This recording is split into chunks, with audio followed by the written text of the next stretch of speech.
Hola, buenos días a todos. Somos la Cámara de Empresarios de Agencias de Remises de Argentina y continuando con el ciclo de capacitaciones, hoy contamos con el agrado del doctor psiquiatra Javier Katz. El doctor es egresado de la Universidad Favaloro. Realizó sus residencias en el Hospital Central de San Isidro, donde trabaja actualmente. Se ejerce como psiquiatra en su consultorio privado en Espacio Radio y también trabaja como docente adjunto en la Cursada de Psiquiatría en la UBA. Hoy nos brindará una charla sobre salud mental, abordando temas de gran importancia para la sociedad. Agradecemos la participación de todos y les recordamos que al final de la charla habrá un espacio para preguntas y de evaluaciones. El video de la charla será compartido en las redes sociales de Ciara y desde ya los invitamos a todos a seguirnos. Muchas gracias por su asistencia y colaboración. Buen día, hola, buen día a todos y todas. En primera instancia, bueno, agradecer a los responsables de esta iniciativa por la invitación de estas charlas abiertas. En un primer momento, cuando pensaba un poco de qué tema hablar en la charla, como un tema tan grande como salud mental, pensaba que hablar quizás de un diagnóstico en particular nos hubiera dejado afuera un montón de temas de conversación. Así que pensé en dar una charla un poco más general de un acercamiento a la salud mental y con cuestiones que nos encontramos los profesionales de la salud mental, particularmente en nuestro consultorio, en nuestra práctica, en el hospital, que nos ayudan a trabajar con los pacientes y a que también se pueda entender un poquito más del padecimiento de aquellos pacientes de salud mental. Me parecía como importante hablar de algunos mitos o tabúes que circulan regularmente, que los pacientes mismos los presentan, aún realizando ya tratamientos, y que en definitiva lo que terminan generando es una dificultad en el acceso a la salud, se postergan las consultas y en definitiva eso genera una postergación en los tratamientos, ¿no? Donde los damnificados son los pacientes. Entonces, un poco pensando en los objetivos, hablar un poco en primer lugar, de los mitos en salud mental, después hablar un poco del concepto de psicoeducación, de estigma en salud mental y finalmente el acceso a la salud mental. Comenzando con los mitos, me pareció importante en primer lugar comenzar hablando de un tema muy grande que es el suicidio. Hay algunos mitos en relación al suicidio y quizás contar un poco también que el suicidio es una problemática de salud pública a nivel mundial. Es una de las 10 principales causas de muerte a nivel mundial. En algunos países se encuentra entre las primeras 5 causas de muerte, sobre todo en el grupo etario entre 25 a 34 años. Y hoy en día las estrategias de prevención para el suicidio siguen siendo en muchísimas oportunidades ineficientes, sobre todo teniendo en cuenta que existe información y datos estadísticos que muchos de los pacientes consultan en el año previo o en el mes previo a profesionales de la salud antes de cometer el suicidio o de tener un comportamiento suicida.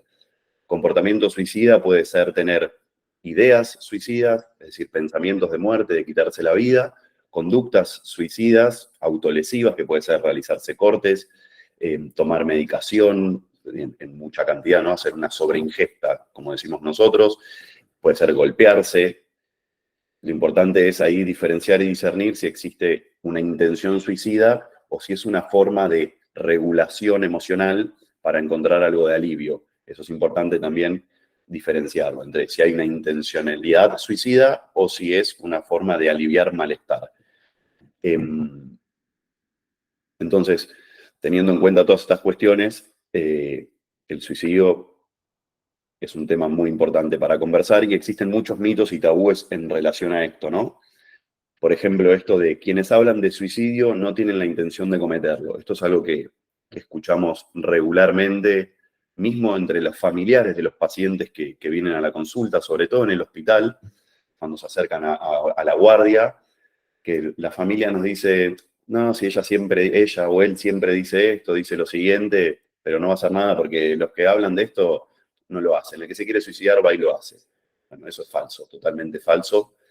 Las personas justamente que hablan de suicidio y que lo expresan, evidentemente están atravesando un malestar muy grande y puede ser una forma de estar pidiendo ayuda, de estar manifestando una problemática. Tratemos de imaginar lo desagradable que puede ser para una persona estar con pensamientos en relación a quitarse la vida. Entonces, no subestimar jamás una persona que habla de suicidio. Puede ser algún caso particular que sean formas como de convocar a la familia o decir me está pasando algo y realmente después no tengan decidido hacerlo, pero no por eso lo subestimamos. Nosotros tratamos de trabajar en que las formas de convocar sean diferentes a la de querer lastimarse o quitarse la vida, pero eso no implica que no haya un riesgo. El riesgo nos referimos a esta posibilidad real de que la persona se lastime o lastime a terceros, que bueno, después ahí aparece un poco un concepto más grande que es en relación a la ley de salud mental y la posibilidad de internar a un paciente, que después podemos pensar que se habla de riesgo cierto e inminente. Bueno, entonces, quienes hablan de suicidio pueden estar pidiendo ayuda, sí, en líneas generales, 100%. Las personas que hablan de suicidio hay que escucharlas y hay que ayudarlas. No podemos pensar que es una forma de llamar la atención para nada. Por otro lado, otro mito, solo las personas con trastornos mentales pueden tener comportamientos suicidas. Es decir, como si es una persona que, ¿no? Los locos o las locas nada más pueden tener un comportamiento suicida. Error. Cualquier persona puede presentar comportamientos suicidas, puede estar atravesando una circunstancia particular que lo lleve a tener pensamientos o comportamientos suicidas. Podemos hablar algo como de un riesgo dinámico en el sentido de las circunstancias sociales, culturales, demográficas, familiares, laborales, van a influir en cada una de las personas y no hace falta tener un diagnóstico en salud mental para tener un pensamiento suicida o un comportamiento suicida. Hay que entender que todas las personas pueden tener y sufrir un momento especial en el que se sientan de determinada manera. Eso no lo vuelve ni locos ni locas, ni les da un sello de un diagnóstico, ni de un trastorno. Puede ser simplemente atravesar un malestar psíquico de gran envergadura que genere ese tipo de pensamientos. Hablar con una persona sobre suicidio puede incitar a hacerlo, el tercer mito. Bueno, está comprobado que es todo lo contrario, que hablar de suicidio y prestar ese espacio para conversarlo puede ayudar a prevenirlo. Lo que sí se ha visto en algunas oportunidades es, en relación a los medios de comunicación, por ejemplo, la forma de hablar sobre el suicidio, que se trata, por ejemplo, de no hablar de qué medios se utilizaron o explicar o dar información sobre acceso a los medios letales para cometer un suicidio. Pero no es que hablar de suicidio puede incitar a hacerlo. Si nosotros conocemos un familiar, un amigo, que nos ha manifestado una idea en relación a eso, no es que sin hacer una pregunta o evitando hablar del tema lo estamos ayudando. Por el contrario, darle ese espacio para que pueda conversar, para que pueda hablar de ese malestar, que repito, imaginémonos una persona conviviendo con esas ideas sin tener un espacio para conversarlo, puede generar muchísimo alivio. Entonces, repasando un poco, hablar de suicidio es importante, escuchar a las personas que vienen con estas ideas es importante, nunca subestimar a una persona que trae ideas suicidas o ideas de muerte que le decimos nosotros también, que es ideas de no estar más, decir ya no quiero vivir más, no quiero estar más, quiero dormir para siempre. Esos son ideas de muerte, no es lo mismo que ideas suicidas es cuando ya hay, generalmente es me quiero morir, me quiero matar, y puede haber un plan, nosotros decimos con planeamiento o sin planeamiento. Es decir, me quiero matar y pensaste cómo, se puede preguntar no, o puede ser me quiero matar y pensaste cómo, sí, pensé en realizar tal situación. Eso, por supuesto, le da más gravedad. Una persona que dice, quiero dormir todo el día, no quiero levantarme más, no tiene la misma gravedad que una persona que dice, me quiero matar, y esa persona tiene menos gravedad que la que dice, me quiero matar de determinada manera. ¿Ok? Recordar esas pautas, siempre que una persona que conozcan, un familiar, un amigo, cualquier conocido, venga con una idea así que nosotros escuchemos, es fundamental concurrir a una guardia hospitalaria. No tiene que ser un hospital de salud mental. Cualquier guardia de hospital, ya sea público o privado, se comunican con la guardia y es un motivo de urgencia, de atención urgente. Después se evaluará cuáles son los pasos a seguir, que puede ser desde una internación hasta comenzar un tratamiento. Pero es fundamental concurrir a una guardia hospitalaria y conversar con un profesional de la salud, que repito, puede ser que sea un hospital que tenga guardia de salud mental o no, eso no es lo importante, hay que concurrir al hospital. Bien, continuamos. En relación a otros mitos, ya por fuera de la problemática del suicidio, solo los débiles y los que quieren llamar la atención tienen problemas. Bueno, que un poquito se relaciona con lo que decíamos antes del suicidio, de el que se quiere suicidar, no avisa, quiere llamar la atención. Por supuesto que esto no es así. Las enfermedades o los trastornos en salud mental son productos de múltiples factores, que pueden ser factores psicológicos, o sea, psicosociales, culturales, biológicos, por supuesto, que en realidad lo que nosotros le llamamos a todo esto es el ambiente, ¿no? Imaginémonos que no es lo mismo una persona que crece en un ambiente en donde come todos los días, puede ir al colegio, tiene una familia continente, es decir, que la contiene, puede estudiar, puede alimentarse, puede hablar, sumado a, sacando, ¿no?, los factores biológicos que pueden ser factores genéticos, factores hereditarios, o factores mismos de la persona, como alteraciones estructurales en relación a la arquitectura del cerebro o del organismo, que una persona que ha sido criada en un ambiente de violencia intrafamiliar, violencia psicológica, violencia física, violencia verbal, que haya recibido bullying en el colegio, que no haya tenido la posibilidad de hablar de su malestar, sumado a factores individuales psicológicos también, ¿no?, de la construcción del carácter y de la personalidad, que también irán moldeando a la persona y generando cierta predisposición al padecimiento de algunas situaciones, volviendo a hablar de situaciones particulares.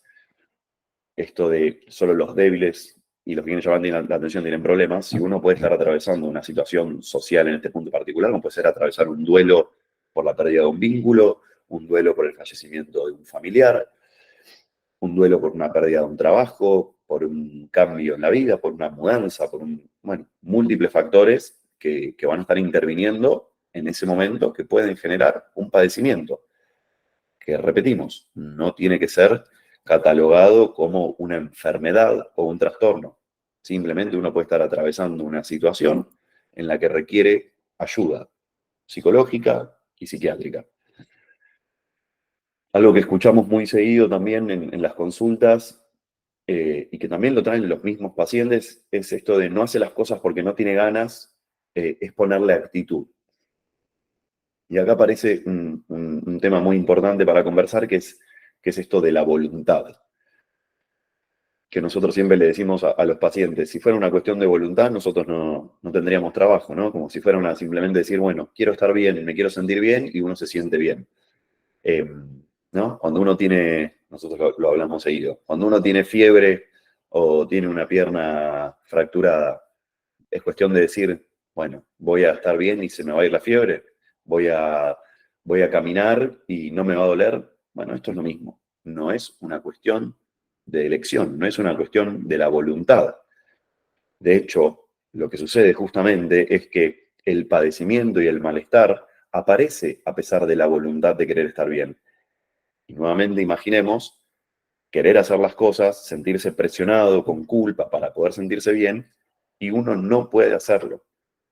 En este caso, por ejemplo, que como vemos en la diapositiva, que por ejemplo la pérdida de la voluntad es un síntoma predominante en la depresión, que después, por supuesto, si quieren hacer alguna pregunta al final en relación más a algún diagnóstico concreto, por ejemplo la depresión, que es una de las enfermedades y los diagnósticos más frecuentes a nivel mundial, la pérdida de la voluntad es un síntoma que uno pregunta. Nosotros le preguntamos a los pacientes, ¿tenés ganas de hacer cosas? Y la respuesta puede ser sí o no, pero es importante para nosotros para evaluar la severidad si hay pérdida de la voluntad o no. Y a veces los pacientes nos dicen, no, pero yo intento, me levanto, lo hago esto, lo otro. Bueno, no es una cuestión de voluntad. Es una cuestión de aceptar que en esa circunstancia hay algo que está sucediendo, como puede ser cursar un cuadro gripal, tener una pierna lastimada, que no depende de nosotros mismos. Y que lo que hay que hacer es pedir ayuda profesional, que puede ser nuevamente un espacio terapéutico de psicología, o en algunos casos hace falta un complemento con la medicación. Pero esto que traen los familiares de no tiene, nunca hace nada, no va al colegio, no estudia, bueno, eso después lo vamos a hablar un poco como en la parte de psicoeducación. Es importante que la familia y los pacientes comprendan que acá la voluntad no media y entender que esto es un padecimiento, como puede ser cualquier otro relacionado con la salud. Simplemente como en la salud mental no es tangible a partir de un estudio o una imagen, ¿no? Hacemos una placa y vemos una pierna fracturada, o uno se pone un termómetro y sabe que la persona tiene fiebre. En este punto, los diagnósticos son siempre clínicos, es decir, a partir de síntomas que manifiestan los pacientes.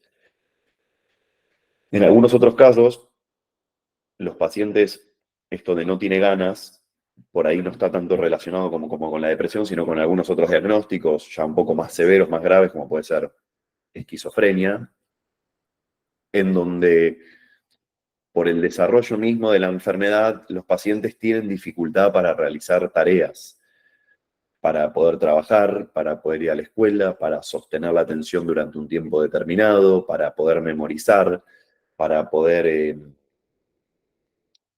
comportarse e insertarse socialmente de la misma manera que hacen la mayoría. Entonces, ahí también es donde es importante explicar el diagnóstico y a los pacientes y a las familias para que comprendan que no es una cuestión de la voluntad, sino que está relacionado con la patología. Otro mito más, el tercero de esta diapositiva, es si empezás a tomar medicación no la vas a poder dejar nunca. ¿No? O como, no tomes eso, te vas a hacer dependiente, no, tomar eso no sirve, esto lo tenés que resolver solo, que es como que mezcla un poquito todo, ¿no? Como no hace falta que tomes medicación, lo resolvés con voluntad y si la tomás encima, no la vas a poder dejar nunca. Bueno, falso, falso, falso. Acá también aparecen, esto es muy frecuente en las consultas de los pacientes, a pesar de tener un alto grado de padecimiento, a veces tienen dificultad con la aceptación de la toma de la medicación acá se mezcla todo, los mitos, el estigma, la falta de psicoeducación. Como decir, a los pacientes les cuesta mucho decir, tomo una medicación que me recetó el psiquiatra. Como si eso ya les da automáticamente, ¿no? Como estás loco o estás loca. Nuevamente, insisto con lo mismo, eso no es un diagnóstico de estar loco o no estar loca.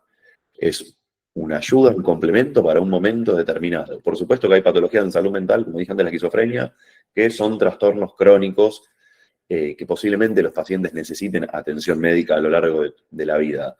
Pero en la mayoría de las consultas, y en Argentina, la estadística es 1 de cada 3 personas realiza una consulta psiquiátrica en algún momento. La mayoría de las personas sufren trastornos de ansiedad o trastornos mixtos, ansiosos, depresivos, que se toma medicación por un tiempo determinado y después ya está. Y si hace falta se vuelve a tomar. Entonces, nosotros lo que trabajamos un poco con los pacientes es cuando uno va ¿no? Y la gente opina mucho, además en relación a esto, las familias opinan mucho. Cuando uno va al cardiólogo y le dice al paciente, tiene que tomar esta medicación para la presión arterial, que la toma durante toda la vida. O uno va a un endocrinólogo y le dice, usted es hipotiroideo, tiene poco funcionamiento de la tiroides, tiene que tomar esta pastilla para toda la vida. O usted es diabético y tiene que tomar esta pastilla para toda la vida. Los pacientes, en líneas generales, aceptan tomar esa medicación y no hay mucho cuestionamiento en relación a esto.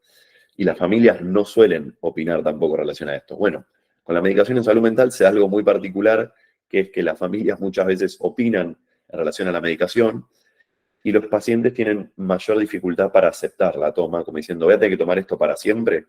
Bueno, es nuevamente lo mismo. Cuando uno tiene fiebre o tiene una infección, toma un antibiótico, toma un antifebril. Cuando uno tiene una pierna lastimada, una lumbalgia, un dolor de espalda, toma una medicación. Cuando uno tiene diabetes, toma una medicación. En relación a la dependencia a los psicofármacos, es falso. Solamente hay un grupo particular de psicofármacos que encima en Argentina se consume muchísimo, que es el grupo de las benzodiazepinas, que las benzodiazepinas son, seguramente los conocen la mayoría, el nombre del clonazepam, de alguna marca que seguramente conozcan, todos tenemos algún conocido o conocida que toma clonazepam, que se le indicó al clínico y le quedó hace 1000 años, o que se porque lo tomaba la madre, el padre, el abuelo, la abuela, un primo, y se comienza a tomar. De hecho, Argentina tiene como entre 8 y 10 millones de personas que consumen benzodiazepinas, de las cuales casi un 40% no realiza controles médicos en relación a eso. Son los únicos fármacos que generan dependencia y tolerancia. Es decir, dependencia es, por ejemplo, yo tomo clonazepam porque no duermo bien. Entonces, esa persona que tomó durante un tiempo prolongado clonazepam va a depender del clonazepam para poder dormir. Si no lo toma, no puede dormir. Eso es dependencia. Y por otro lado, la tolerancia es que para lograr el mismo efecto, cada vez tienen que tomar más medicación. Es decir, yo comencé tomando un cuartito de la pastilla, a los 6 meses para lograr el mismo efecto me tuve que tomar media pastilla, al año para lograr el mismo efecto me tuve que tomar una pastilla. Entonces, las únicas que generan ese tipo de comportamiento son las benzodiazepinas, como el clonazepam. Nosotros, como profesionales de la salud, como psiquiatras, tratamos de evitar el uso de clonazepam, o si se usa es en un tiempo pequeño, no muy prolongado, y tratar de retirarlo apenas los síntomas comienzan a remitir. Sacando el clonazepam y el grupo familiar, los demás fármacos no generan dependencia. Un antidepresivo no genera dependencia. Lo que hay que hacer es tomarlos bajo un seguimiento profesional y tomarlo en las dosis que indican los profesionales, no empezar a tomarlo solos, no dejar de tomarlo solos, porque sí generan síntomas de abstinencia, es decir, de retirada de la medicación. Si uno toma un antidepresivo y un día para otro lo deja de tomar, posiblemente aparezca malestar físico, malestar corporal. Y los antidepresivos son los que más se usan en Argentina junto a las benzodiazepinas, porque, repito, los diagnósticos más comunes son trastornos de ansiedad o trastornos depresivos, donde la indicación para aquellos trastornos, como puede ser un trastorno de ansiedad, me refiero a ataques de pánico, por ejemplo, personas que en algún momento empiezan como con taquicardia, con sudoración, que les late muy rápido el corazón, eso es taquicardia, disculpas, con palpitaciones, sentir muy rápido los latidos, o respirar muy rápido, dolor de panza o sudoración de las manos. Seguramente todos conozcan a alguien que le ha pasado. Bueno, el tratamiento indicado para eso es un antidepresivo que se toma por un tiempo determinado, remite la sintomatología y se retira la medicación.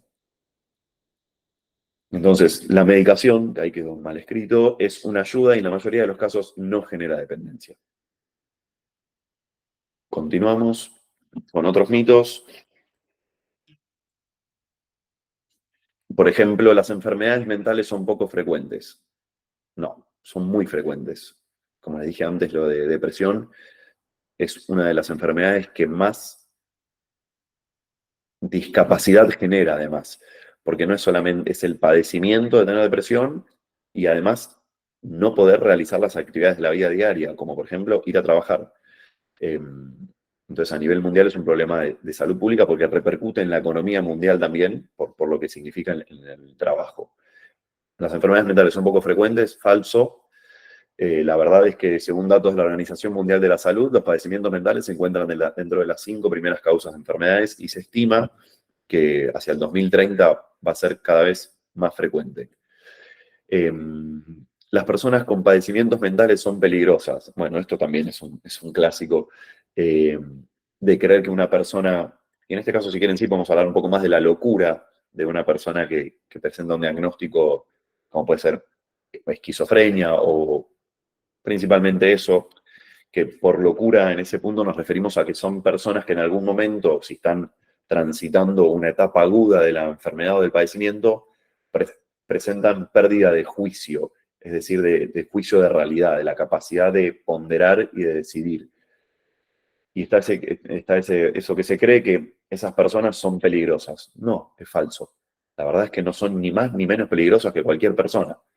No es que por tener un diagnóstico en salud mental uno está propenso a ser más peligroso o a ir a lastimar gente o a querer lastimar familiares. No, no es cierto.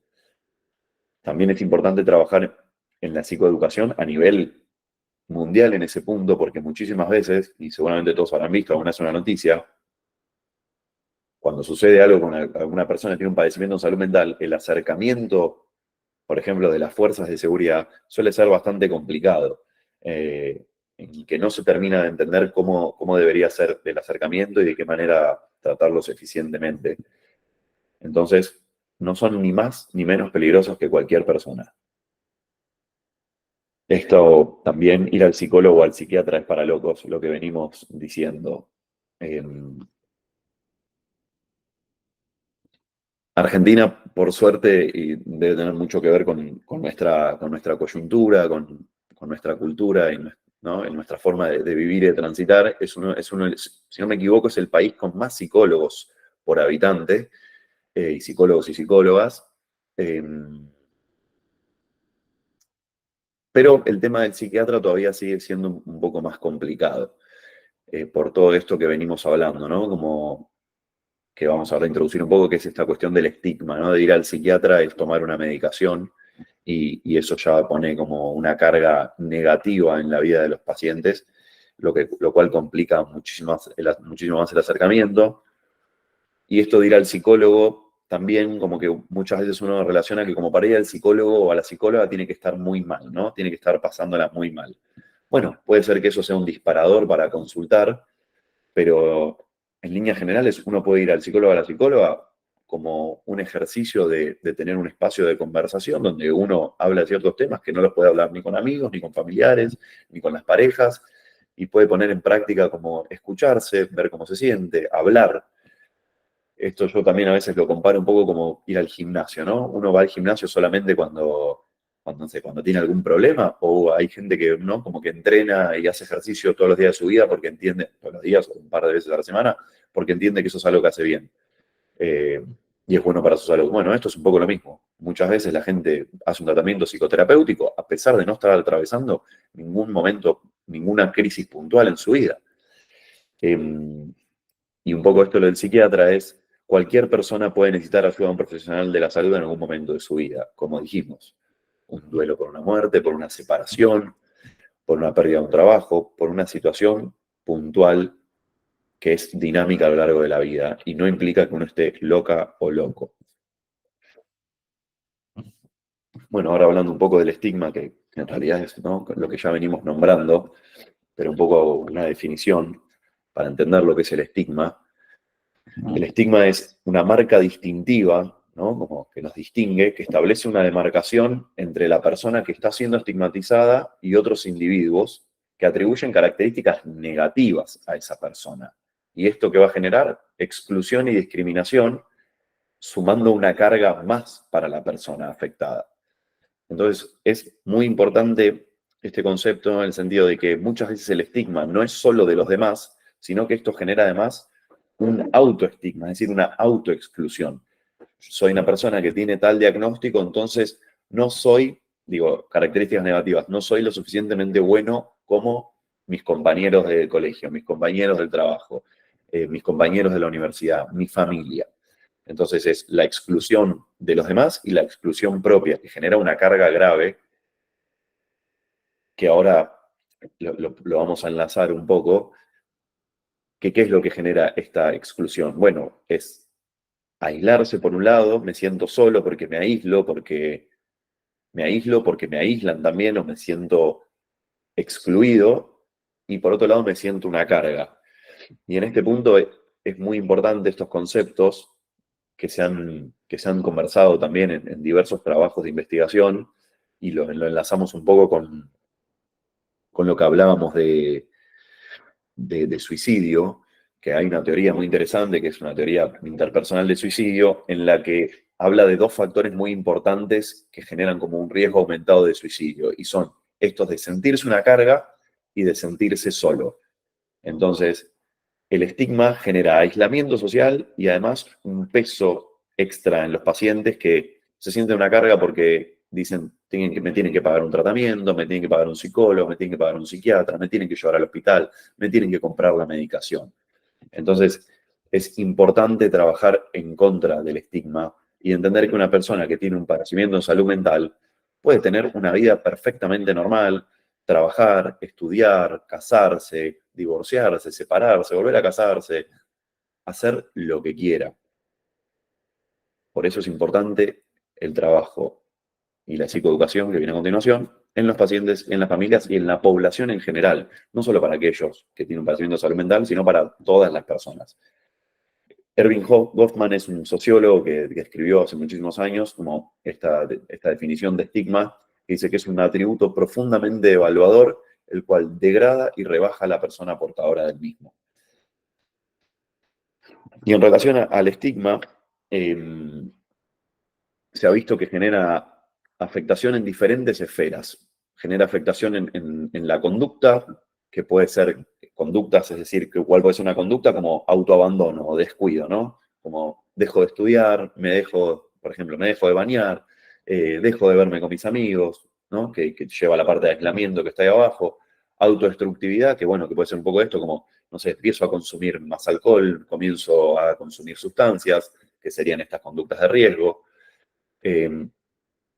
Hostilidad, es decir, responder de manera hostil a cualquier persona que se le acerque o se interese por esta sensación que es más cognitiva que ahora la decimos, de sentirse como una carga, una molestia, y además evita la posibilidad de pedir ayuda. Esas son todas alteraciones en las conductas. Afectaciones cognitivas, en la cognición, es decir, algo más a nivel de la percepción, de la memoria, de la atención. Genera un deficiente funcionamiento cognitivo, es decir, como pérdidas de funciones cognitivas. Mayor sensibilidad al rechazo, por ejemplo, ¿no? Como en alguna situación de rechazo, que puede ser una situación de la vida común, en que hay un intercambio, en el que uno por ahí se siente rechazado, bueno, una mayor sensibilidad en relación a esas situaciones, una mayor percepción de hostilidad en relación a las conductas que decíamos recién, y también como una sensación de incapacidad. Y por otro lado, todo lo que es la afectación de la esfera emocional. La afectación en las conductas cognitivas generan afectaciones en las emociones, sentirse como que uno no sirve para nada, tener una baja autoestima, tener sentimientos de que esto va a ser así toda la vida, que puede ser un sentimiento de desesperanza, de nunca voy a salir de esta situación, siempre me voy a sentir mal, nunca voy a ser lo suficientemente bueno, nunca voy a lograr esto, yo soy malo, hago todo mal. Bueno, esos son sentimientos de ruina, sentimientos de autorreproche, sentimientos de desesperanza, sentirse triste en relación a todo esto, que además pueden generar otros cuadros, como puede ser un cuadro depresivo por un diagnóstico que no tenía que ser depresión. Y un poco también en relación al estigma, que por ahí se da con mucha frecuencia, las mujeres consultan mucho más que los hombres en salud mental. Y acá sí me parece que entra esta cuestión un poco más de género, de cultural, que es que para los hombres es más difícil aceptar y trabajar sobre sus padecimientos en relación a salud mental por la cuestión cultural que ya todos más o menos conocemos. Entonces, el acercamiento para los hombres es mucho más complicado y hay más negación en relación al padecimiento. Por lo tanto, también es importante como entender que la ayuda es para todos y para todas igual. Psicoeducación, bueno, que es un poco lo que estamos haciendo también hoy básicamente con esta charla, que hace referencia a la educación e información que se ofrece a las personas que sufren de un padecimiento por salud mental. Bueno, eso en relación a los que sufren un padecimiento. La psicoeducación podemos cortarla si quieren hace referencia a la educación e información que se ofrece a las personas. Punto. Que es lo que estamos realizando. Reforzar las fortalezas, los recursos, las habilidades propias del paciente para hacerle frente a su enfermedad, evitar una recaída, contribuir con su propia salud y bienestar con un fundamento a largo plazo. ¿Cuáles son las ideas de la psicoeducación? Bueno, esto que hablamos recién, evitar el estigma y el autoestigma, ayudar a generar conciencia de enfermedad. ¿Qué quiere decir esto? Trabajar en que los pacientes puedan entender un poco más de sus padecimientos y, por ejemplo, estar atentos a signos de alarma, a ciertas pautas o síntomas que aparecen que los pueden ayudar a consultar y evitar que eso se postergue o aparezca un padecimiento mayor, que además tener esta conciencia de enfermedad ayuda a evitar recaídas y mejora la adherencia al tratamiento. Poder hablar de esta manera hace que los pacientes se sientan más aliviados, que adhieran mejor, que vayan a las consultas, que toman la medicación. Eso es fundamental. Entonces, la idea de como de psicoeducar a la población en general puede ser transferir información, es decir, contar de los diagnósticos, contar de cómo funciona la medicación, qué es lo que hace, también tener un espacio para una descarga emocional, que puedan decir cómo se sienten, tener otro espacio en el que se pueda apoyar con medicación o con una psicoterapia, así como una psicóloga con un psicólogo. Y por otro lado también esto que dijimos de apoyar para el autoconocimiento, que nos va a evitar recaídas, nos va a generar mayor adherencia. Y ya para finalizar, y dejamos espacio a algunas consultas que hayan ido surgiendo, hablar un poco del acceso a la salud mental. Primero, como no, repetir que todos estos tabúes y perjuicios alrededor de la salud mental obstaculizan el acceso a la atención, a la prevención y a los tratamientos tempranos, que a la larga, ¿no?, va a generar una mejoría en el cuadro de los pacientes. ¿Cómo podemos acceder a la salud mental? Bueno, hospitales públicos, ya sean monovalentes, es decir, hospitales psiquiátricos, como puede ser el Borda, el Moyano, que seguramente conocen, o hospitales polivalentes, es decir, hospitales generales, tanto públicos como privados. Lo mismo que decíamos antes, ir a una guardia y pedir hablar con un psiquiatra, una psicóloga de guardia, y si en el caso no existe una guardia de salud mental, que igual en la mayoría de los hospitales, al menos de la ciudad de Buenos Aires, la mayoría de los hospitales tienen guardia de salud mental y en provincias muchísimos también, se harán las derivaciones correspondientes a hospitales cercanos que tengan guardia de salud mental. Lo mismo para hospitales privados, para personas que tengan prepagas. Existen hospitales y centros de día más especializados. Centros de día son lugares en donde los pacientes, quizás con patologías crónicas, pueden ir a realizar talleres, cursos, inserción comunitaria, aprender de oficios, donde se los trata de reinsertar comunitariamente. Puede haber centros especializados como comunidades en relación al consumo de sustancias. Existe, bueno, la comunidad pública que se llama Cedronar, que seguramente la han escuchado nombrar. Y por otro lado, en la ciudad de Buenos Aires existe un teléfono que se llama Salud Mental Responde, que cuenta con atención las 24 horas del día, los 365 días del año, de un psiquiatra o un psicólogo, en el cual uno se puede comunicar y solicitar ayuda, puede hablar de algún malestar, de decir, no sé, estoy con ideas suicidas, o dónde me puedo acercar, o tengo un familiar que tiene tal cosa, tal problemática, que es un 0800, que después eso lo pueden googlear para tenerlo. Y esos son básicamente los lugares de acceso a salud mental. Siempre tenerlos presentes. Cualquier hospital público tiene una guardia y en esa guardia se puede ir a nombrar un padecimiento de salud mental. No subestimar, como para ir cerrando un poco, no subestimar los padecimientos, no involucrar los perjuicios, entender que puede ser una circunstancia muy personal y particular, dar el espacio para conversar, hablar, alivia, ayuda. Y muchas veces no alcanza con hablar, con sentirse escuchado. A veces la medicación viene a ocupar un lugar de un complemento en un momento dado por una presencia de mucho malestar, un malestar físico y psíquico, que se puede dar por un momento y después se puede retirar. Bueno, dejamos abierto el espacio de preguntas y bueno, muchas gracias.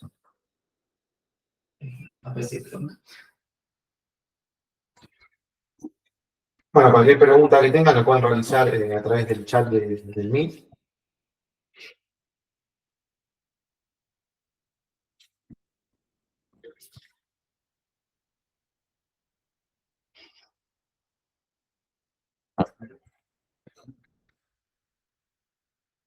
Bueno, muchas gracias, Belén, por el comentario. Dice muy buena la elección de contenidos y el abordaje. Excelente el expositor y la presentación. Gracias.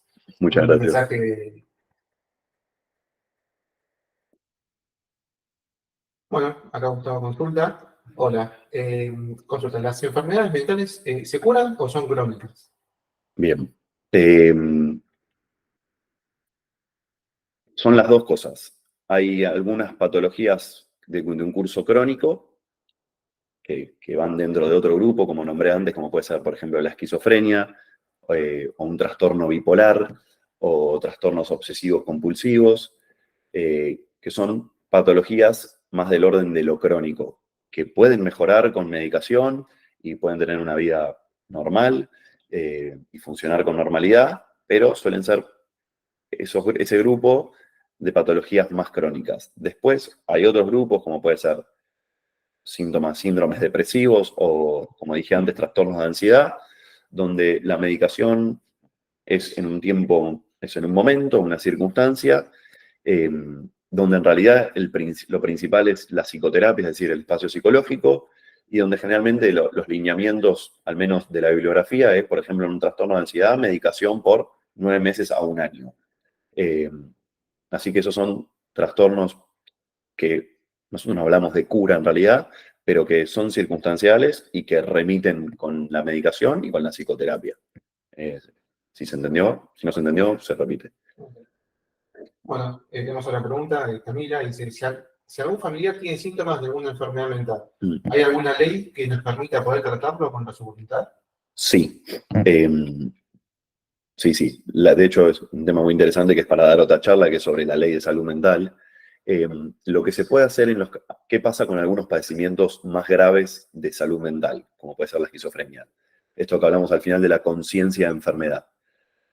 Muchos de esos pacientes no presentan conciencia de los síntomas que tienen y que tienen un padecimiento. Es decir, no se dan cuenta que están mal.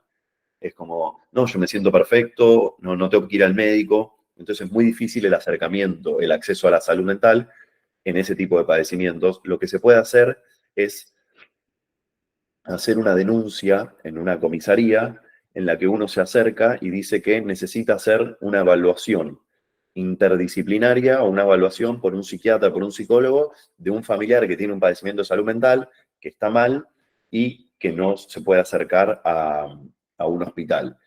Lo que se hace en ese caso, un juez dicta una orden de una evaluación interdisciplinaria, se acerca una ambulancia, un equipo con una ambulancia, con un patrullero, y se lleva a la persona padeciente al hospital más cercano del área. Perfecto. Tenemos otra pregunta de Carolina, que dice, buenos días. ¿Hay un lapso específico de tiempo para diagnosticar enfermedades o trastornos? No hay un lapso. En salud mental, nosotros en psiquiatría, también en relación a esto del estigma, ¿no? De dar nombres de patologías, tratamos de que los diagnósticos sean longitudinales, es decir, a lo largo del tiempo. Es muy raro que nosotros en la primera consulta le digamos a un paciente, tenés tal cosa. Los diagnósticos se van viendo con el paso del tiempo, es decir, de manera longitudinal y no de manera transversal, que sería como una foto del momento. Hay algunos que están más claros que otros, pero bueno, en líneas generales tratamos de dar diagnósticos a lo largo del tiempo, teniendo cuidado también en lo que significa ese nombre, ¿no? Ese diagnóstico que le estamos dando a los pacientes. Pero no hay un lapso determinado para darlo. Bueno, la pregunta de Yelén, que dice, ¿cómo podríamos ayudar a nuestros familiares amigos? Entendiendo que ese es el primer paso, ¿no? Bueno, como hablamos un poquito, ¿cómo poder ayudar?